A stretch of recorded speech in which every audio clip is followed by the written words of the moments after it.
ஐநா சபையிலிருந்து இவங்க பாகிஸ்தானை நீக்கிவிடணும். பாரதம் இனிமேல் பாகிஸ்தானோட விளையாடவே கூடாது. தீவிரவாதத்தினுடைய அமைப்பே பாகிஸ்தான் தான். இது 60 ஆண்டுகளாக நடந்து கொண்டிருக்கு. இதுக்கெல்லாம் மூல காரணம் இந்த சைனாக்கார பயிர்கள் தான்.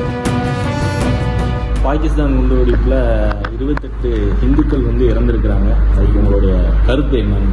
இது வன்மையாக கண்டிக்கத்தக்கது. உலக நாடுகள் பூரா கண்டனம் தெரிவிக்கணும். ஐநா சபையிலேருந்து இவங்க பாகிஸ்தானை நீக்கிவிடணும். நம்ம உலக நாடுகளில் பாகிஸ்தான் விளையாடவே யாரும் அனுமதிக்கக்கூடாது. முக்கியமாக பாரதம் இனிமேல் பாகிஸ்தானோட விளையாடவே கூடாது. பாகிஸ்தானை ஐநா சபையில் ஒரு அங்கமாக வைக்கிற பாகிஸ்தானை நீக்கிவிடணும்.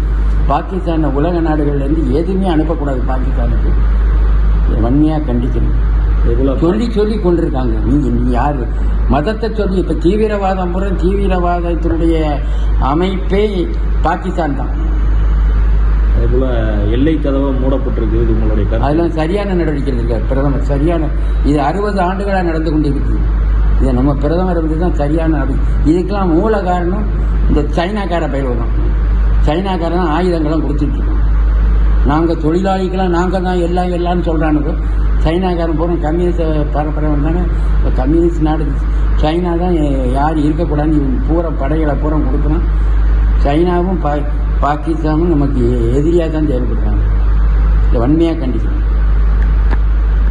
பிளே ஸ்டோர் மற்றும் ஆப் ஸ்டோரில் இருந்து பாலிமர் செயலியை QR கோடு மூலம் பதிவிறக்கம் செய்யுங்கள். செய்திகளை உடனுக்குடன் பெறுங்கள்.